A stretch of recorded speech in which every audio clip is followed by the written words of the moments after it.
महाराष्ट्र में फिर से टूटने जा रही है उद्धव ठाकरे की शिवसेना। शिंदे गुट ने ऑपरेशन टाइगर शुरू किया। महाराष्ट्र में ऑपरेशन टाइगर 6 शिवसेना यूबीटी सांसदों को शिंदे गुट में शामिल होने का अनुमान। शिंदे के ऑपरेशन टाइगर पर संजय राउत का बड़ा बयान, कहा कोई सच्चाई नहीं है शिंदे गुट के दावों में।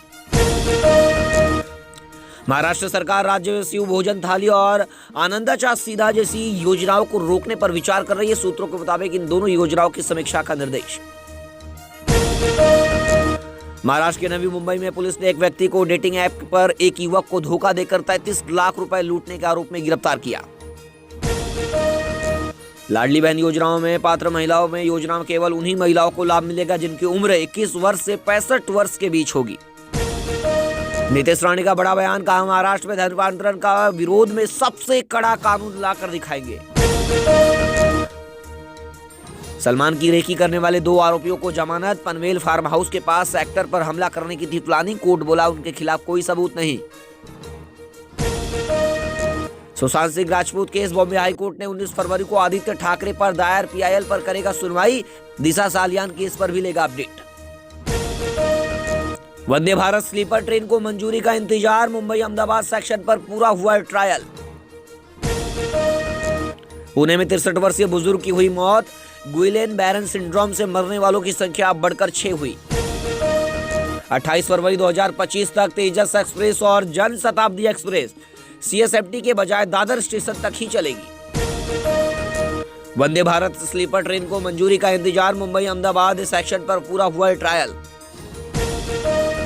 जोमेटो ने बदला अपना नाम, बोर्ड से मिली मंजूरी। फूड टेक कंपनी जोमेटो ने अपना नाम बदलकर इंटरनल कर लिया। इज्तिमा को लेकर नीतीश राणे के बयान पर भड़के वारिस पठान, कहा नीतीश राणे को नफरती चिंटू करार दिया। उन्होंने नीतीश राणे के सभी आरोपों को झूठा और बकवास बताया। लाडली बहन योजना में आयु सीमा और अन्य लाभार्थियों की संख्या में भारी कमी। बाहर किए गए लाखों महिलाएं। मुंबई कोस्टल रोड पर वर्ली निवासी ने बीएमसी और पुलिस से किया ध्वनि अवरोधक लगाने की अपील। मुंबई में डीआरए ने 4 केन्याई महिलाओं को सोने की तस्करी के आरोप में किया गिरफ्तार। बुरके के नीचे छिपा कर लाई 4 करोड़ रुपए का सोना। पुणे के लोनावाला के शिवलिंग पॉइंट पर 35 वर्षीय पुलिस उप निरीक्षक की लाश पेड़ से लटकी मिली। जांच कर रही आगे की पुलिस।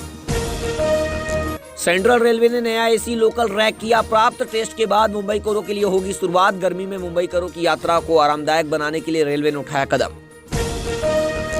महाराष्ट्र चुनाव में गड़बड़ी के आरोपों पर बोले सीएम फडणवीस। राहुल गांधी पर लगाया कवर फायरिंग का आरोप। अमेरिका 487 और अवैध भारतीय प्रवासियों को भारत भेजेगा। सरकार को 298 की जानकारी दी गई। विदेश मंत्रालय ने कहा हमने दुर्व्यवहार का मुद्दा उठाया। 1 जनवरी से 8,030 रुपए महंगा हुआ सोना। दाम 84,613 रुपए प्रति 10 ग्राम पहुंचा। चांदी 663 रुपए कम होकर 94,772 पर आई। मीरा भाईंदर में नाला सोपारा में एटीएस ने 20 लाख रुपए की ड्रग्स के साथ 49 वर्षीय नाइजीरियन तस्कर को दबोचा। पश्चिम रेलवे पर 8 से 9 फरवरी को 13 घंटे का मेगा ब्लॉक। ग्रांट रोड से मुंबई सेंट्रल के बीच तेज रफ्तार ट्रेनों की सेवाएं रहेगी बाधित। 13 घंटे के ब्लॉक में लोगों को होगी दिक्कत। अनिल अंबानी के लोन अकाउंट को फ्रॉड घोषित करने के आदेश पर बॉम्बे हाईकोर्ट की रोक। बॉम्बे हाईकोर्ट ने कैनरा बैंक को दिया झटका। आरबीआई से मांगा जवाब। संजय सेठी की एमएसआरटीसी अध्यक्ष पद पर नियुक्ति स्थायी। परिवहन मंत्री प्रताप सरनाइक। महाराष्ट्र में पालघर में बीजेपी ने विपक्षी दलों यानी बहुजन विकास आघाड़ी, शिवसेना, यूबीटी के 1,500 से ज्यादा नेताओं को बीजेपी में शामिल किया।